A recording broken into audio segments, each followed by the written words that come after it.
할렐루야. 우리 전우장으로 누가 오셨는지 한번 보시고 인사합시다. 사랑합니다. 축복합니다.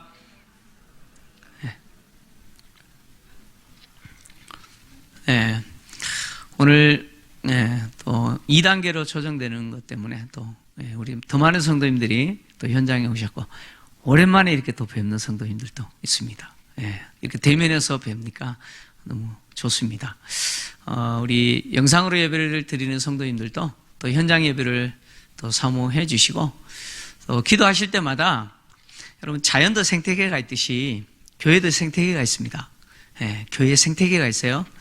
근데 이 코로나 때문에 이 생태계가 굉장히 지금 타격을 받았습니다.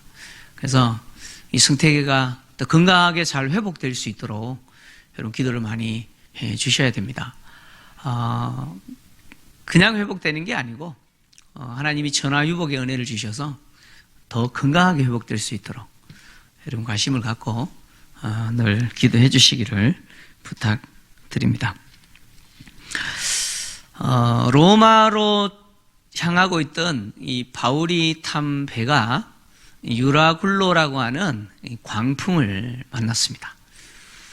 이 광풍 때문에 배는 제어할 수 없어서 바람에 밀려 그냥 떠내려가는 대로 지금 표류하고 있습니다.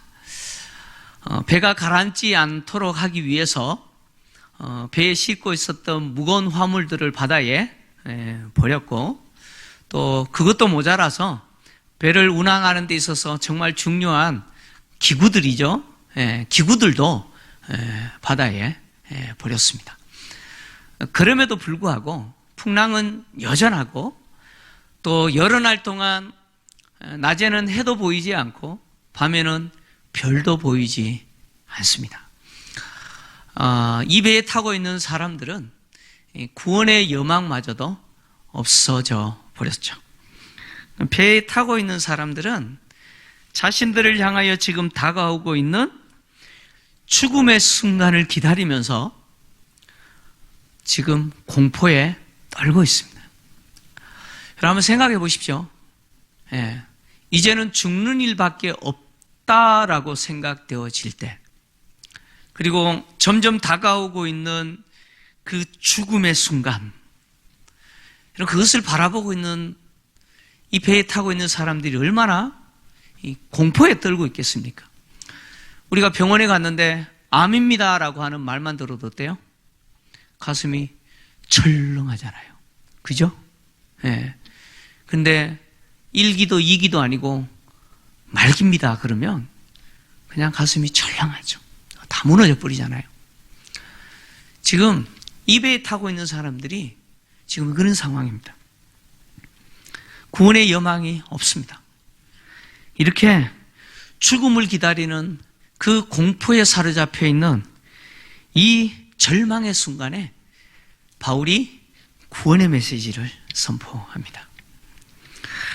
누가는 모든 사람이 이제는 죽었다라고 하는 바로 그 순간에 하나님이 바울을 통해서 구원의 메시지를 전하시고, 그 주신 구원에 대한 약속대로 바울과 그 배에 타고 있는 사람들을 어떻게 구원하셨는지 자세하게 기록했습니다. 누가는 오늘 본문을 시작하면서 여러 사람이 오래 먹지 못했다 이렇게 기록하고 있죠. 오래 먹지 못했다, 이 말은 이 배가 미항에서 출발하여 베닉스 항으로 가다가 유라굴라 광풍을 만나서 지금까지 표류했는데 최소한 열흘 정도를 표류했다는 거예요. 최소한 10일 정도를 지금 이 광풍과 싸운 거죠. 그래서 이 유라굴라 광풍에서 살아남기 위해서 필사적으로 애쓰고 있는 이 과정 속에서 음식을 먹는다는 것은 여러분 쉽지 않죠. 배가 뒤집힐 만큼 요동치는 상황에서 음식을 준비할 수도 없고, 또 혹 미리 준비된 음식이라고 할지라도 그거 먹고 나면 어때요? 속이 뒤집히죠. 멀미 때문에 다 토해내겠죠. 찬송가 과학가로 유명한 존 뉴턴이라는 사람이 있습니다.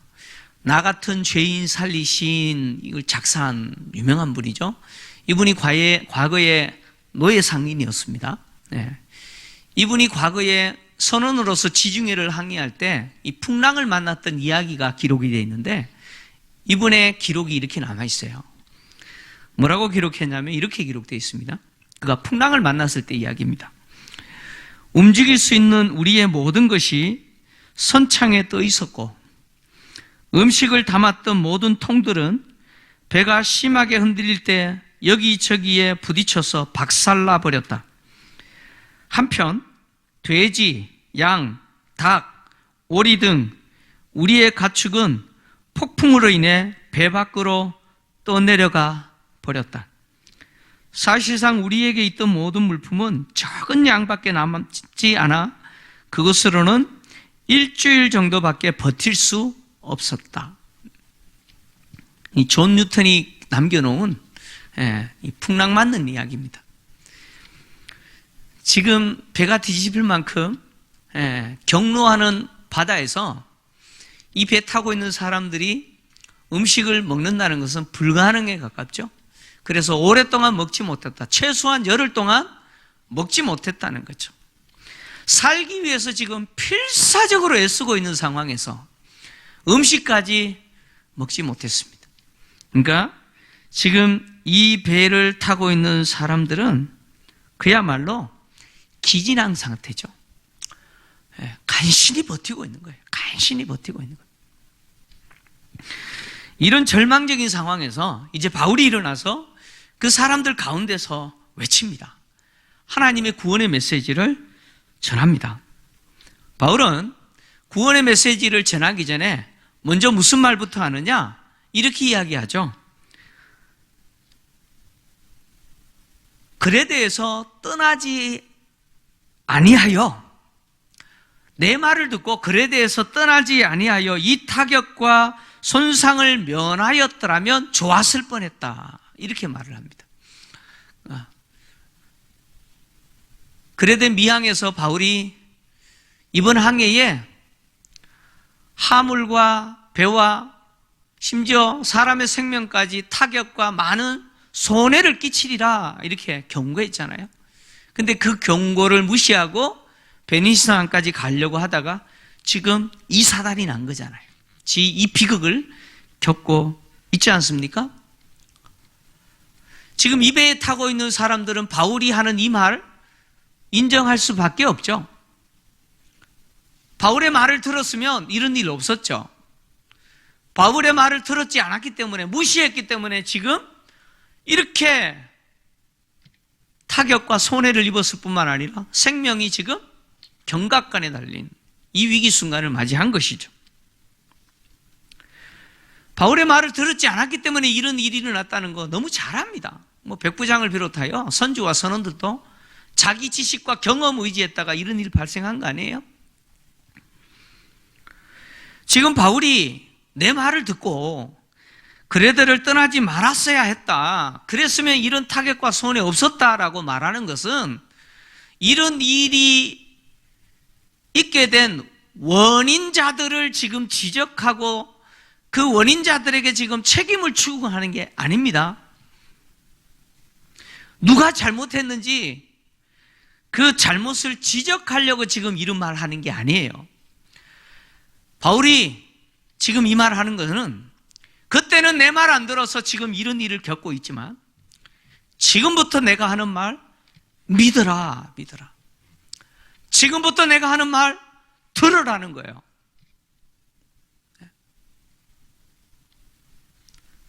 지금부터 내가 하는 말을 잘 들으라. 이것도 어기지 말라는 거죠. 이거 무시하지 말라는 거예요. 바울은 그렇게 말하면서 뭐라고 이야기하느냐? 이제 안심해라 라고 이야기합니다. 이제 안심해라. 그리고 안심해도 되는 이유가 뭐냐? 이 배에 타고 있는 사람들의 생명은 한 생명도 해를 당하지 않을 것이다. 오직 배뿐이다. 이렇게 이야기합니다. 안심해도 되는 이유가 뭐예요? 이 배에 타고 있는 사람들의 생명은 한 생명도 해를 당하지 않는다. 해는 배뿐이다라고 이야기합니다. 자, 이 배에 타고 있는 사람들이 가진 공포는 이 배가 바다에 침몰하는 거예요. 이 풍랑에 배가 침몰해버리고 자기들이 바다에 수장되는 거예요. 다 물에 빠져 죽는 것을 두려워하고 있는 거죠. 그런데 바울은 안심하라는 거예요. 안심하라는 겁니다. 한 사람도 물에 빠져 죽지 않을 것이라는 거예요. 여기서 죽을 사람 아무도 없다. 안 죽는다라고 이야기하죠. 그리고 배는 해를 입지만 아무도 죽지 않는다 이렇게 말하면서 자기가 하는 말이 자기의 판단이 아니라 바로 내가 섬기는 하나님이 그렇게 말씀하셨다고 이야기하죠. 오늘 본문 23절과 24절입니다. 같이 읽겠습니다. 시작. 내가 속한 바 곧 내가 섬기는 하나님의 사자가 어젯밤에 내 곁에 서서 말하되 바울아 두려워하지 말라. 내가 가이사 앞에 서야 하겠고 또 하나님께서 너와 함께 항해하는 자를 다 내게 주셨다 하였으니, 바울이 미항에서 출발할 때 안 된다. 이번 항해에 화물과 배뿐만 아니라 사람의 생명까지 타격과 큰 손해를 입게 될 거다라고 경고했을 때는 바울이 주관적인 예견이었습니다. 다시 말하면 이미 항해하기가 위태로운 기간이었기 때문에 바울은 이 기간에 항해할 때 이런 일이 있을 거라고 경고한 거예요. 주관적인 판단에서 경고한 거예요. 그러나 지금 바울이 하는 이 말은 바울 자신의 주관적인 판단이 아니에요. 지금 바울이 하는 이 말은 바로 바울이 섬기는 하나님이 말씀하셨다는 거예요. 바울은 이 배에 타고 있는 모든 사람들 앞에서 나는 누구냐? 나는 하나님을 섬기는 사람이라고 이야기합니다. 내가 섬기는 신은 누구냐? 하나님이라고 이야기하죠.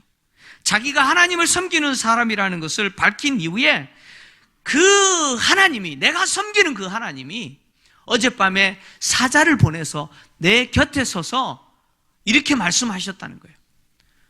하나님 주신 말씀이 두 가지죠. 첫째는 바울이 반드시 가이사 앞에 서야 된다는 거예요. 반드시 로마 황제 앞에 서게 될 거다라고 하는 거고, 또 한 가지는 이 배에 타고 있는 모든 생명을 바울에게 맡겼다라고 하는 것이죠. 주님이 바울에게 네가 반드시 가이사 앞에 서야 된다라고 하는 말은 이 풍랑에 죽겠다는 거죠? 그죠? 아니죠. 이 풍랑에 안 죽는다는 이야기예요. 아무리 풍랑이 배를 뒤집어도 안 죽는다는 거예요. 안 죽는다는 거예요. 배가 깨어져서 부서져도 안 죽는다는 거예요. 너 안 죽을 거라는 거예요. 그리고 반드시 로마까지 가게 될 거라는 거예요. 가게 될 거라는 거예요. 지금 하나님의 사자가 바울에게 나타나서 바울아 두려워하지 마라 이렇게 이야기했어요. 이 말은 이 죽음의 상황 앞에서, 이 절망적인 상황 앞에서, 구원의 여망이 다 사라져버린 이 상황 앞에서 바울이 두려워했다는 말이에요? 안 했다는 말이에요? 바울아 두려워 말라 했어요. 그러면 바울이 두려워했다는 말이에요? 안 했다는 말이에요? 바울이 두려워하지도 않는데 하나님의 사자가 나타나서 두려워하지 마라. 저 안 두려워했는데요. 이겁니까? 아니잖아요. 바울 역시 뭐예요? 심히 두려워했다는 거예요. 죽음에 대한 두려움이 있었다는 거예요. 우리가 간혹 오해하는 게 뭐냐면 믿음이 좋으면 두려움이 없을 거라고 생각하는 거예요. 그렇지 않습니까? 믿음이 좋으면 두려움이 없을 거라고 생각합니다. 여러분, 믿음이 좋은 것과 두려움이 없는 것과 관계 있습니까? 관계 없습니다. 왜 관계 없느냐? 두려움이라고 하는 감정은요, 인간에게 있어서 본능적인 감정입니다. 두려움이 있기 때문에 인간이 조심하는 거죠. 그렇잖아요? 아이들이 두려움 없을 때는 어때요? 막 펄펄 끓는 주전자에 물 손대보려고 그러잖아요. 그죠? 막 잡으려고 그러잖아요. 두려움이 있기 때문에 뭐예요? 네. 겁을 먹고 조심하는 거예요. 두려움이라고 하는 감정은 인간에게 있어서 하나님이 주신 인간이 안전하게 살 수 있는 방편으로서 본능적인 감정입니다. 근데 이 두려움이 믿음이 있기 때문에 생기지 않는 게 아니에요. 믿음이 아무리 좋아도 이 두려움의 감정은 있어요. 없는 게 아니에요. 다 일어납니다. 문제는 뭐냐? 내게 일어나는 이 두려움이라고 하는 감정을 내가 어떻게 대면하느냐는 문제죠. 이 두려움이라는 감정을 내가 어떻게 처리하느냐, 여기에 믿음이 있느냐, 믿음이 없느냐, 이것이 결정이 나는 거죠. 바울 역시 이 죽음 앞에 두려워하죠. 심히 두려워했어요. 근데 바울은 이 죽음의 두려움 앞에 이 두려움을 어떻게 대면하고 어떻게 처리하고 있습니까? 하나님 앞에 엎드리는 거죠. 이제 오늘 뒤에서 이야기합니다. 심히 두려워하고 있는 바울에게 주님이 나타나셔서 두려워하지 마라. 네가 반드시 황제 가이사 앞에 서게 될 거다라고 이야기하셨죠. 사실 주님의 사자가 이렇게 나타나셔서 바울에게 황제 앞에 서게 될 거다라고 말씀하시기 이전에 이미 예루살렘에 있을 때 주님은 바울에게 로마까지 가게 될 거라고 말씀하셨어요.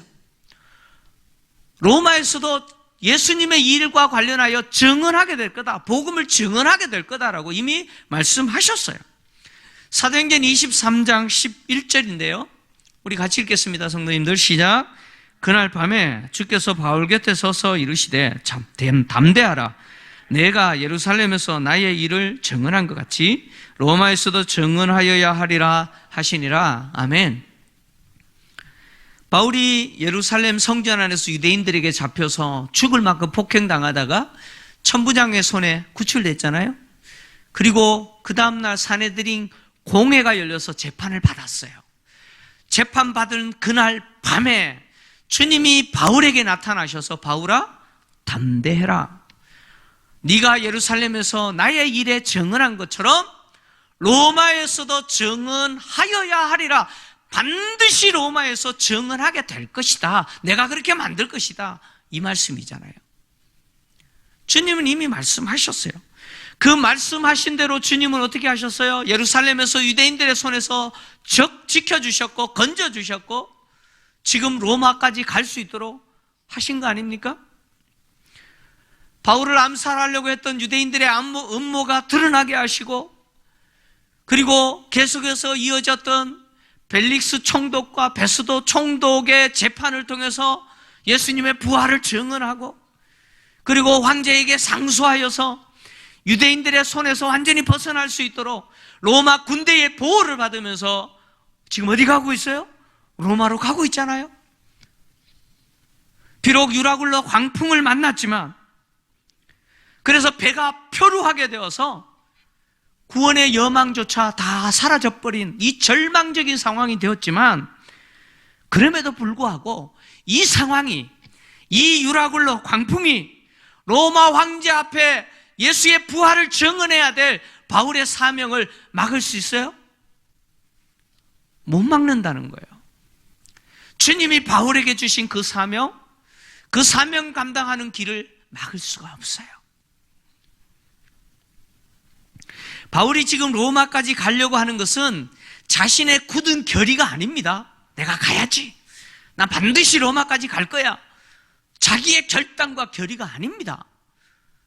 지금 바울이 로마까지 가는 것은 처음부터 누가 하신 일이냐? 하나님이 하신 일이에요. 성령이 바울에게 로마까지 가려고 하는 마음을 주시고 가야 된다라고 하는 그런 마음을 주시는 거죠. 그래서 바울이 예루살렘을 경유하여 로마까지 가는 그 길에 에베소 교회 장로들과 만나서 마지막 작별하면서 지금 예루살렘을 경유하여 로마까지 가게 되는데 내가 왜 예루살렘에 가게 되느냐? 이렇게 이야기했어요. 사도행전 20장 22절입니다. 같이 읽겠습니다. 시작. 보라, 이제 나는 성령에 매여 예루살렘으로 가는데 거기서 무슨 일을 당할는지 알지 못하노라. 내가 예루살렘을 경유하여 로마까지 가는데 그 길에 지금 내가 예루살렘으로 올라가는데 성령에 매여서 내가 가고 있다는 거예요. 바울이 예루살렘을 격려하여 로마까지 가는 이 길은 바울의 구른 결이 아닙니다. 하나님이 그렇게 하신 거죠. 성령이 그렇게 이끄셨어요. 주님은 로마를 향하여 가야 될 바울이 생명을 잃게 될 이 절대절명의 위기 순간에 다시 바울에게 나타나셨어요. 여러분, 사도행전에서 주님이 바울에게 나타났던 순간들을 보시면 바울이 생명이 위험할 때마다 주님은 나타나셔서 두려워 말라, 담대하라 말씀하시고 용기를 주시죠. 용기를 주세요. 지금 이 순간에도 주님이 다시 나타나셔서 용기를 주시죠. 바울은 죽음의 공포 앞에 절망하는 자들을 향해서 이제는 안심해라. 이제는 안심해라. 나는 나에게 말씀하신 그대로 되리라고 하나님을 믿노라. 내게 말씀하신 그대로 되리라고 하나님을 믿노라. 하나님은 말씀하신 대로 반드시 그렇게 하실 것이다. 나는 그것을 믿는다. 그러면서 바울은 우리가 반드시 한 섬에 걸리리라 이렇게 이야기합니다. 우리가 반드시 한 섬에 다 도착하게 될 거다. 고대 시대에 지중해에서 배가 난파가 되어 부서지는 경우는 흔히 있었던 일입니다. 희귀한 일이 아니에요. 흔히 있었던 일입니다. 이 경우 난파된 배에서 살아나는 것 기적입니다. 기적이에요. 제가 이렇게 질문을 하겠습니다. 지금 구원의 여망이 사라져 버렸어요. 다 죽었다고 생각하는 그 순간에 이 배에 타고 있는 사람들은 뭐 했을까요?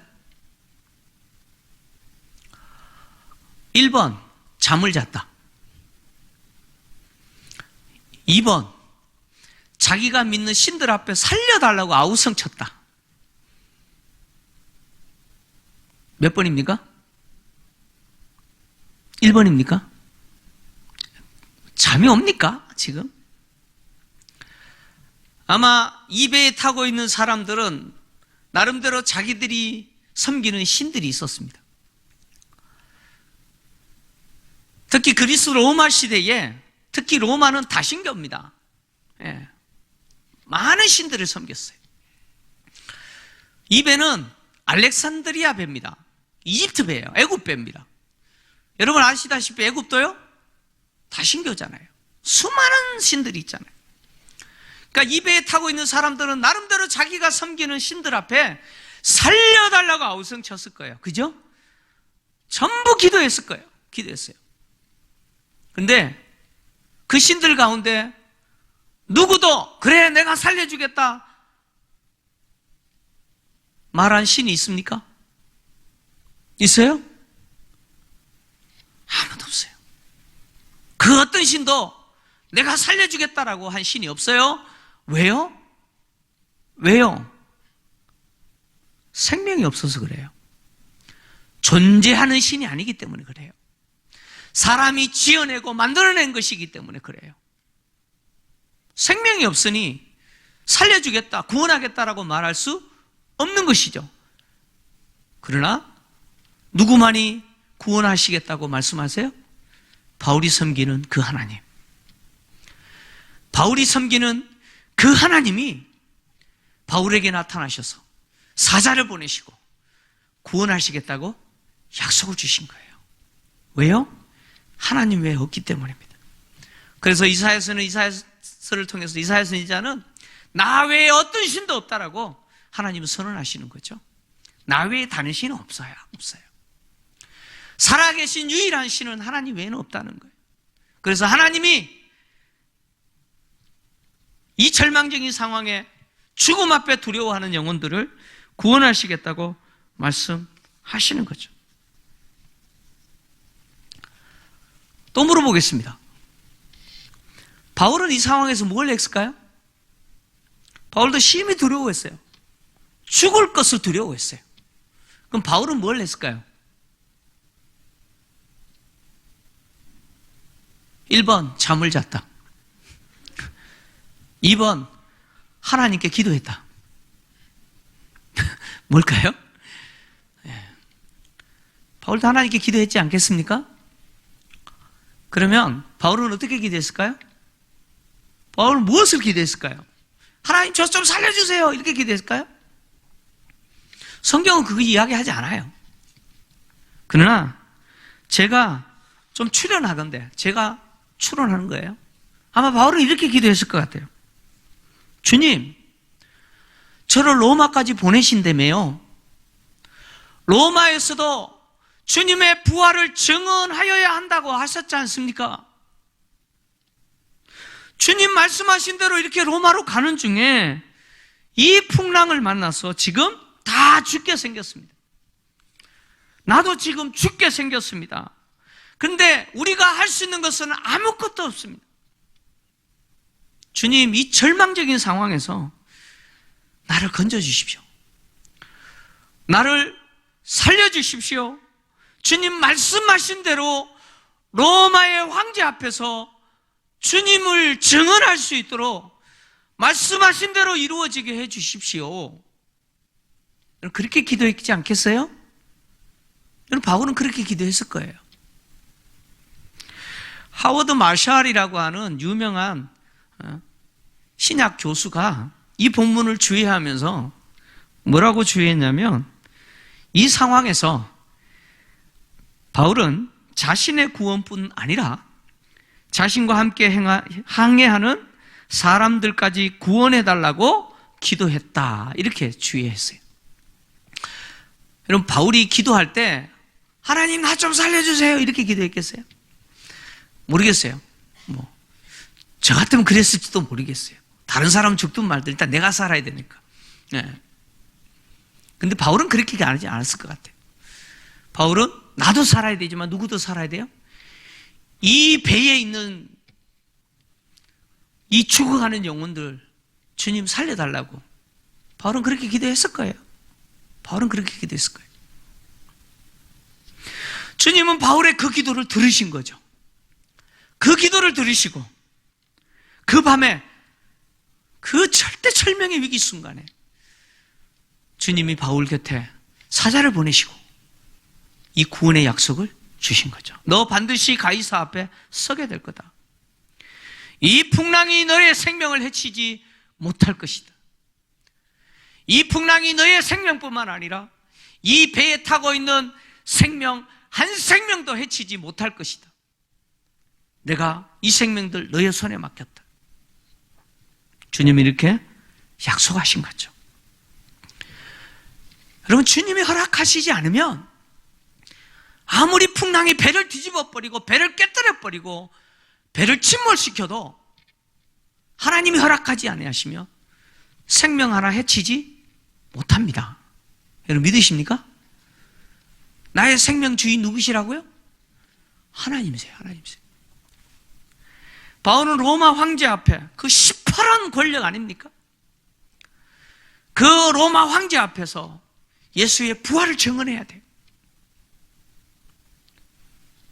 그때 바울에게 있어서 가장 큰 두려움은 뭐겠습니까? 생명에 대한 두려움 아니겠어요?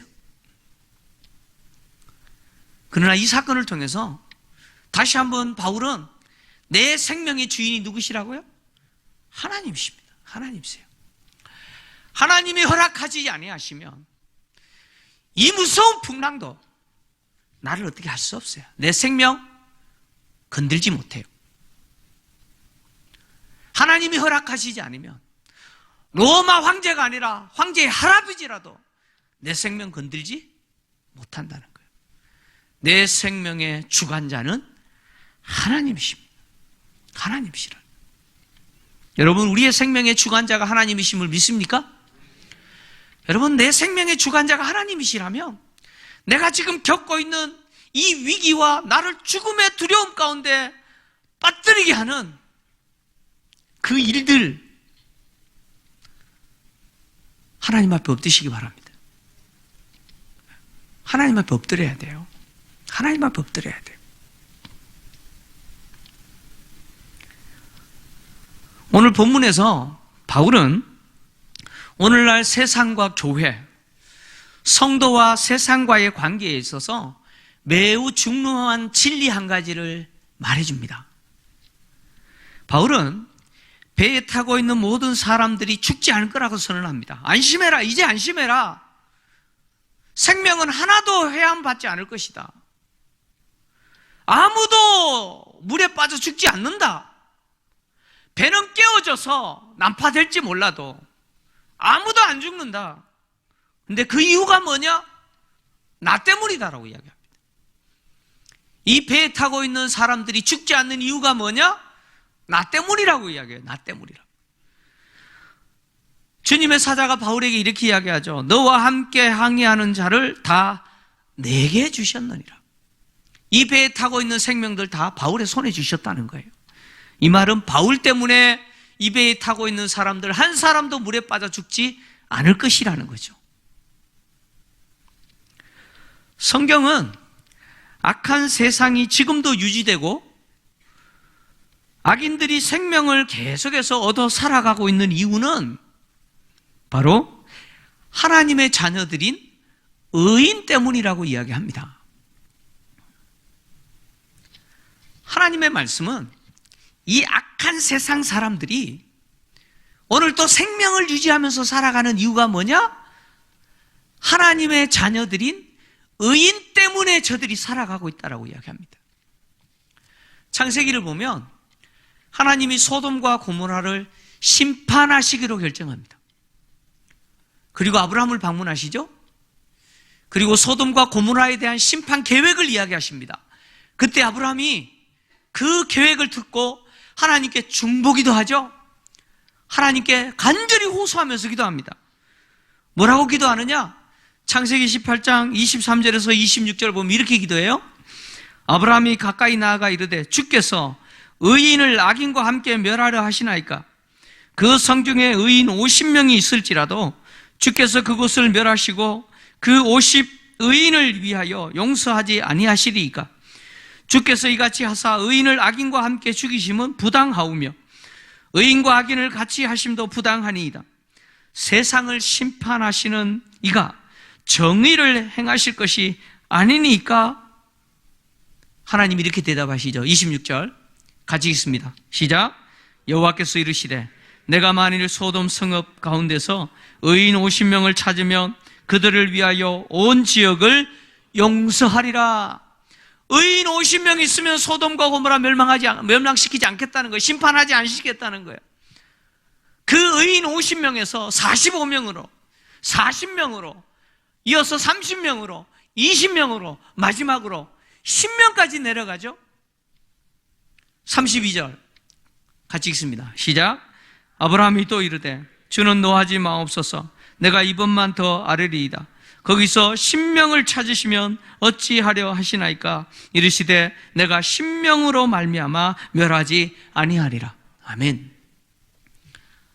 소돔과 고모라를 심판하시겠다고 하시는 하나님이 그곳에 의인 10명 있으면 심판 취소하시겠다는 거예요. 용서하시겠다는 거예요.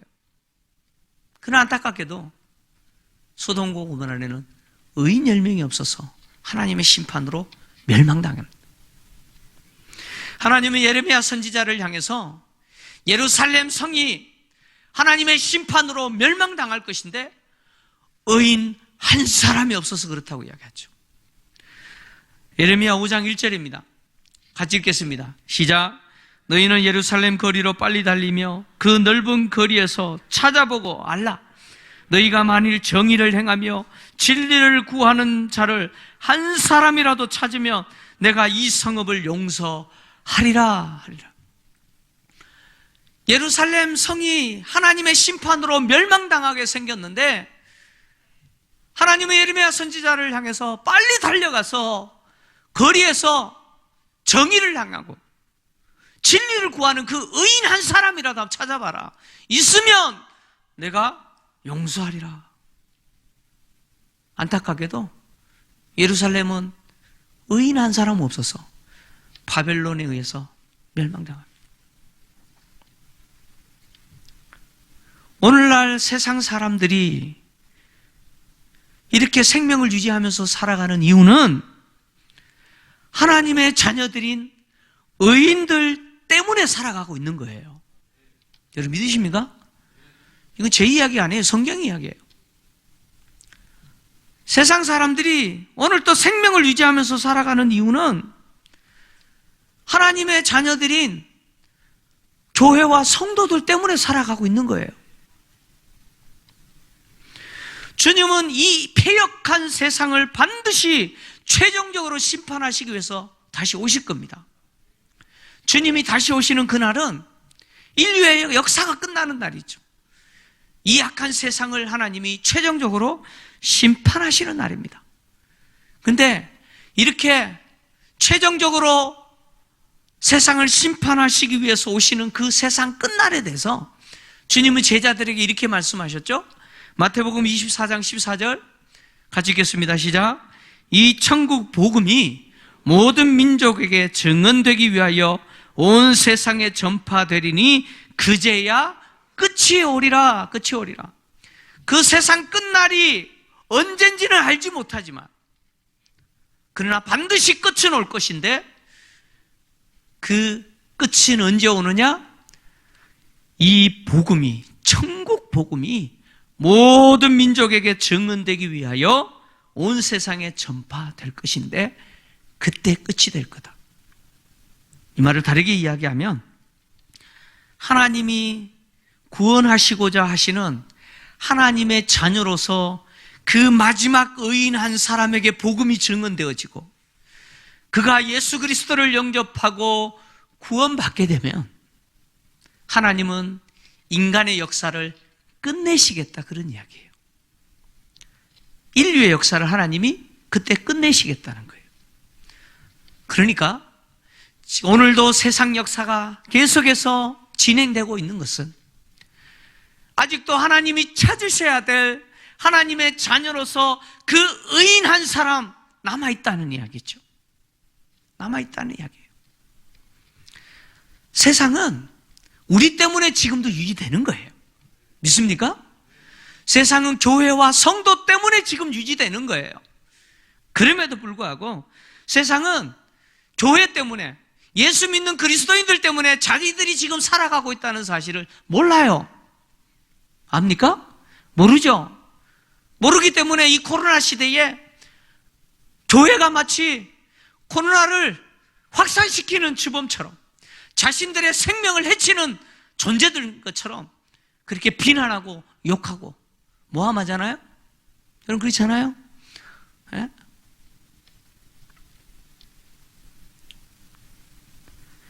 여러분, 세상이 교회를 향해서, 우리를 향해서 말도 안 되는 비난과 욕을 하고 그렇게 모함을 해도 여러분 우리는 당당하셔야 돼요. 할렐루야. 우리 당당하셔야 돼요. 여러분 어깨 펴셔야 돼요. 우리는 세상을 당당하게 사는 자들입니다. 왜요? 나 때문에 니네들이 사는 거예요. 나 때문에 세상 사람들이 살고 있는 거예요, 지금. 주님이 지금 역사를 끝내지 아니하시고 오늘 또 하루라고 하는 또 하루의 시간을 우리에게 주시고 인간에게 주신 것은 하나님이 찾으셔야 될 그 의인 한 사람이 있기 때문이죠. 그 마지막 의인 때문에 이 역사가 계속 진행되는 겁니다. 교회와 성도들에게 하나님이 새날을 주시는 것은 그 마지막 한 사람의 하나님의 자녀인 의인을 찾으라는 것이죠. 그에게 복음을 전하라는 것입니다. 가야 된다는 거예요. 가서 복음을 전해야 된다는 거예요. 사랑하는 성도 여러분, 하나님이 우리에게 주신 사명을 기억하셔야 돼요. 이 배에 타고 있는 생명 전부 바울의 손에 주셨던 것처럼, 바울에게 맡겼던 것처럼 주님이 이 세상의 모든 인간의 생명을 누구에게 맡겼어요? 교회와 성도들에게 맡겼어요. 우리에게 맡기셨어요. 왜 맡기셨어요? 왜요? 나는 하나님을 섬기는 사람입니다. 하나님이 우리의 생명의 주인이십니다. 여러분들이 믿는 신이 여러분을 구원하는 것이 아니고 내가 믿는 하나님이 나와 여러분을 구원하십니다. 그거 외쳐야 되잖아요? 그거 증언해야 되잖아요?